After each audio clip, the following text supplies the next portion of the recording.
So it's actually quite shocking for me to then see that there was a picture that was circulating of an enforcement, one of a council enforcement employees putting on a false baby on their back so that they can actually then catch people who are breaking the laws, motorists and so forth. And you're thinking, Kuti, at this day and age, can we really be using archaic type of methods like that? I would have expected, for them to be pushing on CCTV,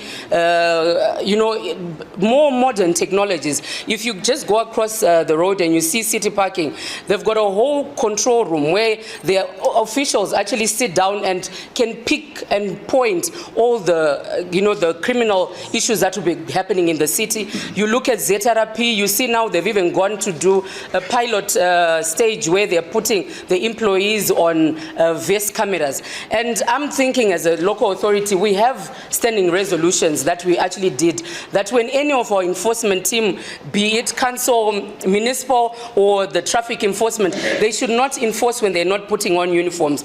I don't know if you're listening, Your Worship. I'm listening very. Thank you very much. Attentive. Yes, thank you. I was trying to take a picture of you. Thank you so much. Please do share. So the reason why we said they should not enforce when they're not putting on, plain clothes, they should always be in uniform, was one, to protect the residents, two, to protect even themselves as employees of council as they're going around their business. So I don't know. I just wanted to raise this issue so that HR can look into this matter. We've seen a lot of pickup trucks going around town, plain clothes, acting like vigilantes, grabbing people's wares, and without any repercussions or even accountability. So I felt I needed to ask the HR committee and the HR chairperson to look at the way that the municipal police is working, our enforcement are working, when they are then going out without any uniform. Okay, thank you very much. But was that verified? I just saw a picture. It is social media, but why I raised this, it was discussed in residents groups in my ward, and they said, chichi no zikano kukanso apana cho zikano, and ndikakutarisa imea amunganzi apana zvamunozia. Inini kansela ndikatariswa mungafunga kuti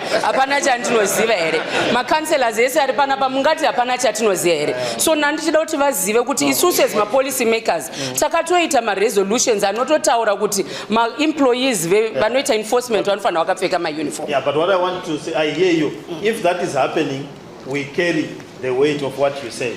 But what we must be careful about is that I've not received from the Chamber Secretary's office as to whether that actually was a council employee.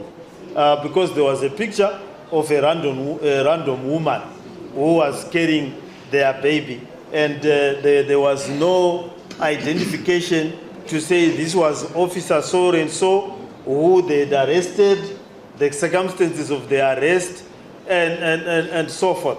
Social media, it can be someone's imagination running wild.